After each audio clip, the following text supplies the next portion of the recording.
CR7, Cristiano Ronaldo rejoint la fête dans cette Coupe du Monde 2026 aux États-Unis en réalisant un doublé face à l'Ouzbékistan dans une rencontre largement dominée par les Portugais, 5 buts à 0. C'était prévisible et les Portugais ont assuré et ont fait le job.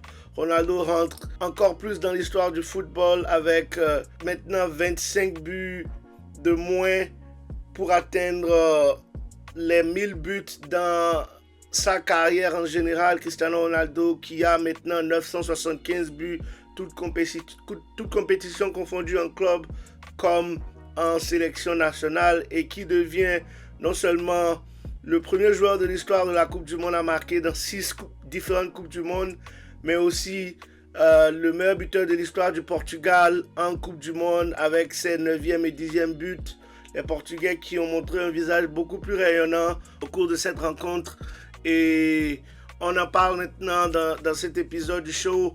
Et voilà, les Portugais, comme je le disais d'entrée, ont montré un visage beaucoup plus rayonnant, bien évidemment, face à une compétition beaucoup moins élevée que celle que le Congo a montré, et assurément moins élevée que ce qu'ils verront au cours des prochaines rencontres, que ce soit face à la Colombie dans le 3e match de poule ou en phase éliminatoire de cette Coupe du Monde. Mais nous avons quand même pu assister à un meilleur football de la part des Portugais. Bernardo Silva a débuté la rencontre sur le banc au cours de ce match, et les Portugais qui ont quand même affiché un visage beaucoup plus rayonnant avec un Bruno Fernandes beaucoup plus à la baguette. Mais je pense que les Portugais ont toujours des choses à améliorer. Je pense qu'il y a toujours beaucoup trop de petites touches de balle, surtout dans le milieu de terrain.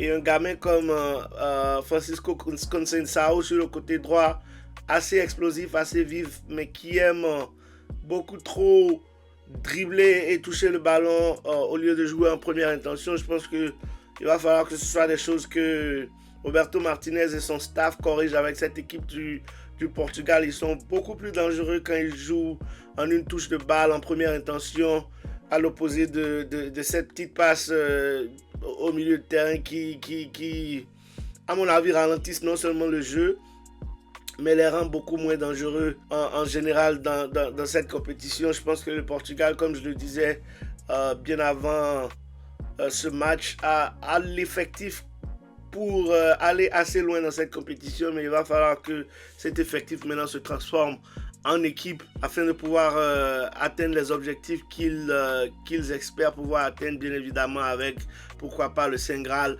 à la fin de cette Coupe du Monde en remportant ce trophée.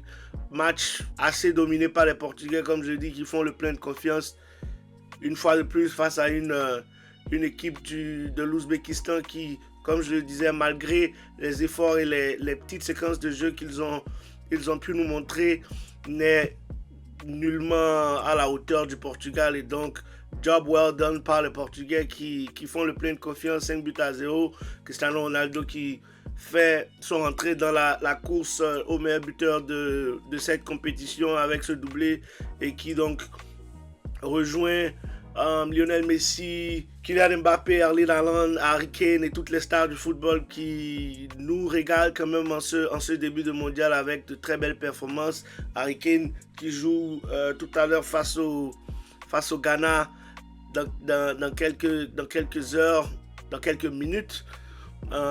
Voudra probablement aussi répondre et participer à la fête et à tous ces buts que nous sommes en train de voir dans cette Coupe du Monde aux États-Unis, au Canada et au Mexique cette année. Coupe du Monde assez intéressante. J'aime beaucoup l'arbitrage au cours de ce mondial. Les arbitres qui laissent beaucoup jouer, qui acceptent et qui ne sifflent pas tous les contacts. Et je pense que c'est assez intéressant pour la compétition en matière de physicalité. Les joueurs s'y adaptent et on a droit quand même à un très beau football et une modification assez importante, une règle assez importante qui, je pense, a un impact au cours de ce mondial. C'est la règle sur les blessures.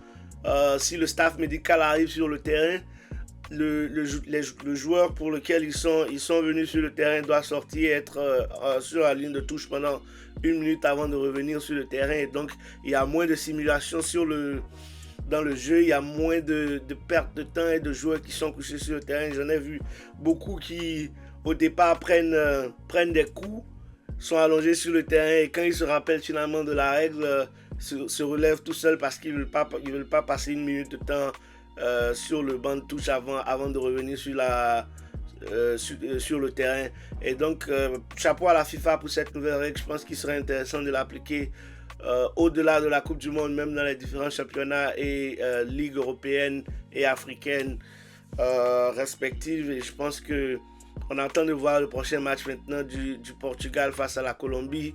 Ils devront battre la Colombie à condition afin de pouvoir s'assurer de finir premier de ce groupe, à moins que la Colombie ne fasse une contre-performance face au Congo un peu plus tard dans la journée. Mais les Portugais, comme je l'ai dit, ont fait le plein de confiance. Nuno Mendes qui continue d'avoir quand même une très belle Coupe du Monde. Vitinha et Joao Neves au milieu de terrain. Bruno Fernandes qui prend maintenant les rênes du jeu de cette équipe du Portugal et assurément aussi des gars comme Joao Félix et Bernardo Silva et Rafael Leao qui viennent compléter l'effectif très très très fourni de cette équipe du Portugal, avec Nelson Semedo qui rentre aussi à la place de Joao Cancelo et qui permet quand même à cette équipe de ne pas changer de rythme et de niveau sur ce côté droit du Portugal.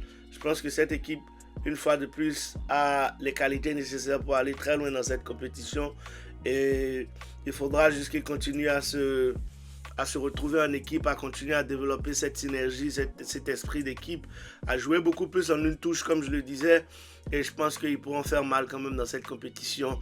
Pas de grands enseignements à tirer à part le plein de confiance fait dans ce match, et donc je pense que on sera là quand même pour toujours débriefer le reste des matchs des Portugais et leur performance plus tard dans la compétition. Voilà un peu ce que j'ai par rapport à ce match Portugal-Ouzbékistan qui finit 5-0. Une fois de plus, on s'abonne, on partage, on like et on se retrouve au prochain épisode. Ciao!